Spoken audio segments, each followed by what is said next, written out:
एक सज्जन का नाम था, उसकी उम्र 20 साल, उसके पिता की उम्र 30 साल और उसके ग्रैंडफादर की उम्र 40 साल। तो मैंने कहा ये कौन नए नमूने आ गए। देखो, बेटा 20 साल का, बाप 30 साल का और दादा 40 साल का, ये कौन नमूने आ गए। और ये बयान दिया उत्तर प्रदेश के मुख्यमंत्री योगी आदित्यनाथ ने और हर तरफ इसकी चर्चा होने लगी। सवाल उठता है कि योगी आदित्यनाथ ने एसआईआर को लेकर उसमें जो गड़बड़ियां पाई जा रही हैं उसका खुलासा किस तरीके से किया। आज इस वीडियो में इसी पर विस्तार से चर्चा करेंगे। नमस्कार, बहुत बहुत स्वागत है आप सभी का। आप देख रहे हैं एनएमएफ न्यूज, आपके साथ मैं हूं नम्रता चौधरी। उत्तर प्रदेश में एसआईआर की प्रक्रिया चल रही है, जोर शोर से चल रही है। यहां तक कि उत्तर प्रदेश के मुख्यमंत्री योगी आदित्यनाथ ने खुद एसआईआर का फॉर्म भरकर एक एक नागरिक को जागरूक करने का काम किया था। एसआईआर की प्रक्रिया के बीच उत्तर प्रदेश के मुख्यमंत्री ये कोशिश कर रहे हैं कि हर एक नागरिक तक पारदर्शिता से ये बात पहुंच जाए कि एसआईआर कितना जरूरी है और कैसी गड़बड़ियां इसके दौरान पाई जा रही है। इसी कड़ी में एक कार्यक्रम को संबोधित करते हुए उत्तर प्रदेश के मुख्यमंत्री ने बताया कि कैसे एक सज्जन की उम्र मिल गई 20 साल, उनके पिताजी की उम्र मिली 30 साल और ग्रैंडफादर की उम्र मिली 40 साल। और उसके बाद सीएम योगी ने कहा कि भाई ये कौन नमूने आ गए। उत्तर प्रदेश के मुख्यमंत्री का यह बयान वायरल है। आइए पहले तो इस बयान को ही सुन लीजिए और फिर इसके मायने समझने की भी कोशिश करेंगे। एक सज्जन का नाम था, उसकी उम्र 20 साल, उसके पिता की उम्र 30 साल और उसके ग्रैंडफादर की उम्र 40 साल। तो मैंने कहा ये कौन नए नमूने आ गए। देखो, आप जब देखेंगे तब आप मुझे बताइए 10 साल की उम्र में किसी का बच्चा होगा क्या? लेकिन यह भी फॉर्म भरा गया है। यानी बेटे की उम्र 20 साल, बाप की उम्र 30 साल और उसके ग्रैंडफादर की उम्र 40 साल। तो मैंने कहा तब तो ये कई पीढ़ियां देख चुके होंगे भाई। आप मुझे बताओ, अगर सबसे बड़ा व्यक्ति 90 साल का होगा तो इताई उससे पहले तो कई पीढ़ियां होंगी। वो तो पूरा गांव ही एक परिवार बसा देगा, एक ही परिवार गांव बसा देगा। योगी आदित्यनाथ का यह बयान बताता है कि एसआईआर प्रक्रिया क्यों जरूरी है। बिहार में सफलतापूर्वक एसआईआर हुआ तो सफलतापूर्वक चुनाव भी हुए।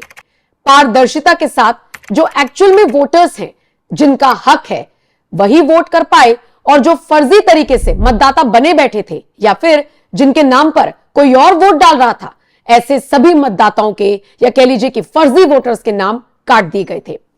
अब चुनाव आयोग पूरे देश में एसआईआर करा रहा है और कई राज्यों में इसकी प्रक्रिया शुरू हो गई है। और इसी कड़ी में जब बारी उत्तर प्रदेश की आई तो यहां पर भी जोर शोर से इस प्रक्रिया को आगे बढ़ाया जा रहा है और इसमें जिस तरह की गड़बड़ियां पाई जा रही हैं उस पर सख्त एक्शन भी लिया जा रहा है। योगी आदित्यनाथ ने यह तो एक किस्सा सुनाया, उसके बाद उन्होंने बांग्लादेशियों का जिक्र किया। उन्होंने कहा कि इस प्रोसेस के दौरान पता चला है कि कितने बांग्लादेशी और किस तरीके से अवैध तरीके से यहां पर रह रहे थे। अच्छा, इन सब के अलावा आपको याद होगा अभी कुछ वक्त पहले रामपुर से एक बड़ा चौंकाने वाला मामला सामने आया था, जिनमें एक महिला ने फर्जी तरीके से एसआईआर फॉर्म को भर दिया था। उसके 2 बेटे, जिनमें से एक दुबई में रहता है, दूसरा कुवैत में रहता है, अपने बच्चों के फर्जी दस्तखत तक कर दिए थे। एसआईआर के नाम पर अगर कोई फ्रॉड कर रहा है, फर्जी जानकारी दे रहा है, गुमराह करने की कोशिश कर रहा है, जानबूझकर ऐसा कर रहा है, तो उसके खिलाफ भी सख्त कदम उठाया जा रहा है। बहरहाल एसआईआर की प्रक्रिया जरूरी है। भले ही अखिलेश यादव इस पर रोना धोना करते रहे, हम देख ही रहे हैं। कभी वो यूपीएससी को लेकर सवाल उठा दे रही हैं कि एसआईआर की प्रक्रिया यहां पर भी हो, तो कभी वो इसे वोट कटवा अभियान भी बता दे रही हैं। बाकी कांग्रेस का हाल तो आप जानते ही हैं। लगातार कांग्रेस के कार्यकर्ता रैलियां निकाल रही हैं और ऐसे कार्यकर्ताओं के साथ कांग्रेस आलाकमान रैली निकाल रही है जिन्हें यह नहीं पता कि इन रैलियों में क्या बोलना है और क्या नहीं बोलना है। शायद इसीलिए कांग्रेस के समर्थकों की इन रैलियों में प्रधानमंत्री मोदी के लिए आपत्तिजनक नारे भी लग रहे हैं। बहरहाल मुद्दा एसआईआर से भटकाना है, यह साफ तौर पर अब आम जनता को समझ में आ गया है और इसीलिए चाहे कांग्रेस की कोई रैली हो या फिर अखिलेश यादव कुछ कह रहे हो, इन सबसे इतर योगी आदित्यनाथ की बात पर ध्यान देते हुए जनता आगे बढ़ रही है और एसआईआर की प्रक्रिया में पूरा सहयोग करती हुई नजर आ रही है।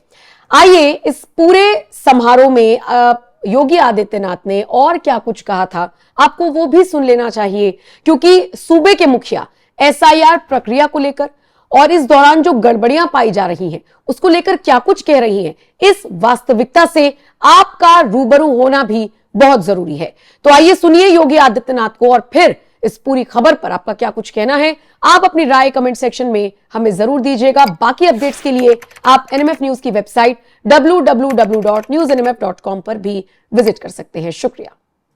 वर्तमान में भारत निर्वाचन आयोग के द्वारा एसआईआर की कार्रवाई हो रही है, चल रही है ना, सब जगह चल रही है ना, पूरे प्रदेश भर में, क्या नगर का गांव, क्या बूथ, चाहे मंडल, कुछ भी हो, है ना, सब लोग सहमत है ना, सभी लोग सहमत है ना, चल रहा है ना।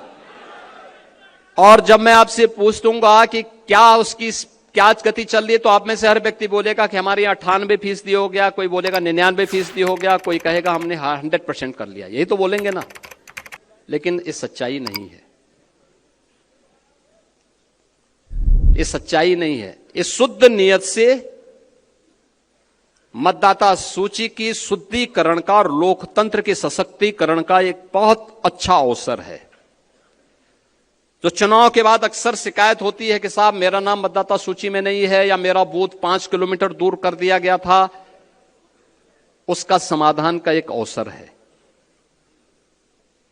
और वो अवसर इसलिए मैं कह रहा हूं, उत्तर प्रदेश की आबादी है 25 करोड़। कितनी है? 25 करोड़। 25 करोड़ की आबादी में मतदाता सूची में नाम होने चाहिए कुल 64%। 64 से 65% लोग ऐसे होने चाहिए, ऐसे होंगे जो 18 वर्ष से ऊपर के होंगे। 18 वर्ष से ऊपर का हर वयस्क मतदाता जो उत्तर प्रदेश का निवासी है, वह मतदाता सूची में नाम उसका होना चाहिए। होना चाहिए कि नहीं होना चाहिए? यही है ना। अब 18 वर्ष से ऊपर का मतदाता सूची में नाम होना चाहिए, तो यह संख्या होनी चाहिए 16 करोड़। और मतदाता सूची में एसआईआर के बाद जो मतदाता सूची में नाम आए हैं, वो कितने आए हैं? 12 करोड़। ये 4 करोड़ का जो गैप है, 2025 की जो मतदाता सूची थी, जनवरी 2025 की, उसमें कुल नाम थे 15 करोड़ 44 लाख। कितने थे? 15 करोड़ 44 लाख। 1 जनवरी 2026 को जो भी युवा 18 वर्ष का होगा वह मतदाता बनने का हकदार होगा।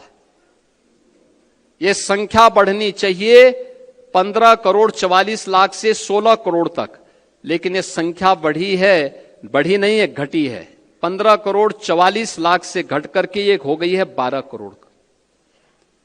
ये जो 4 करोड़ का गैप है, ये मिसिंग है। ये आपका विरोधी नहीं है, इसमें से 85 से 90% आपका मतदाता है। याद करना, आपका मतदाता है। और उसमें 4 कैटेगरी में आपको देखना है। 4 कैटेगरी। एक, जिन तक अभी कोई नहीं पहुंचा, अनमैपिंग में। संजोग से भारत निर्वाचन आयोग ने 14 दिन का नया समय बढ़ाया है, यानी आज के दिन से अगर आप लेंगे तो आपको 12 दिन का नया समय मिला हुआ है। ये 12 दिन का बेहतर उपयोग। ये काम याद करना, चुनाव का काम, चुनाव का परिणाम विधानसभा में, लोकसभा में आता है, लेकिन चुनाव लड़ा जाता है बूथ पे, जिसके लिए प्रधानमंत्री जी कहते हैं कि यानी मेरा बूथ सबसे, क्योंकि लड़ाई बूथ पे होती है, इसलिए वो मजबूत होना चाहिए कि नहीं होना चाहिए। अब मैं आप सबसे कहूंगा, अब ड्राफ्ट सूची आ रही है आपके पास, आने लग गई, उसकी नकल मिलने लग गई, उसका एक बार अवलोकन कर लीजिए। और ये बूथ पर वो कोई भी पदाधिकारी, राष्ट्रीय पदाधिकारी हो, प्रदेश का हो, क्षेत्र का हो, जिले का हो, मंडल का हो, शक्ति केंद्र का हो, ये सभी लोग अपने बूथ की मतदाता सूची को एक साथ मिलकर के अवलोकन करें। एक बूथ पे बहुत होंगे, 250 से लेकर 250 तक घर होंगे। आसानी से वहां का कार्यकर्ता ये देख सकता है कि कौन छूटा है, कौन फर्जी है, कौन मृतक है, कौन शिफ्टेड है और कौन यहां से जा चुका है। ये सब कुछ जानकारी ले सकते हैं। 4 कॉलम आपको मिलेंगे इसमें, एक अनलैपिंग का, एक मृतक का, एक अनुपस्थित यानी एब्सेंट का और एक शिफ्टेड का। कौन शिफ्ट हो चुका है, इसकी भी सूची होगी। उन नामों को अवलोकन कर लीजिए।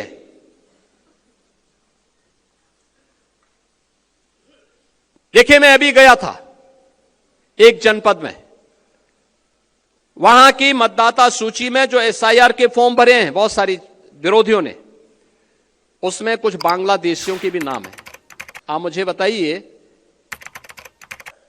एक जगह तो यह भी मैंने देखा, एक सज्जन का नाम था, उसकी उम्र 20 साल, उसके पिता की उम्र 30 साल और उसके ग्रैंडफादर की उम्र 40 साल। तो मैंने कहा ये कौन नए नमूने आ गए। देखो, आप जब देखेंगे तब आप मुझे बताइए, 10 साल की उम्र में किसी का बच्चा होगा क्या? लेकिन यह भी फॉर्म भरा गया है। यानी बेटे की उम्र 20 साल, बाप की उम्र 30 साल और उसके ग्रैंडफादर की उम्र 40 साल। तो मैंने कहा तब तो ये कई पीढ़ियां देख चुके होंगे भाई। आप मुझे बताओ, अगर सबसे बड़ा व्यक्ति 90 साल का होगा तो इताई उससे पहले तो कई पीढ़ियां होंगी। वो तो पूरा गांव ही एक परिवार बसा देगा, एक ही परिवार गांव बसा देगा।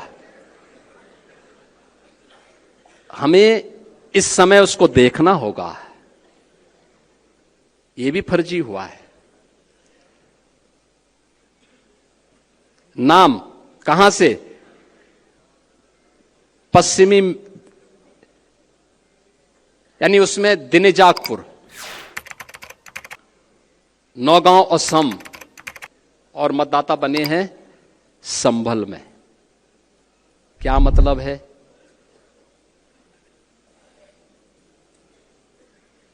ये अवसर है इस सब फर्जी नाम के लिए आपत्ति करना।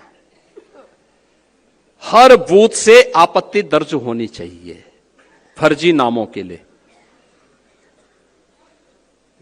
जो छूट गए हैं एसआईआर के लिए 12 दिन का समय अभी बाकी है।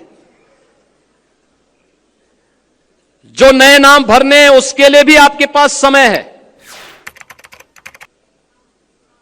जिनके नाम काटने हैं उनके लिए समय है। और इस समय उन फटाफट भरवाइए, आपत्ति करिए।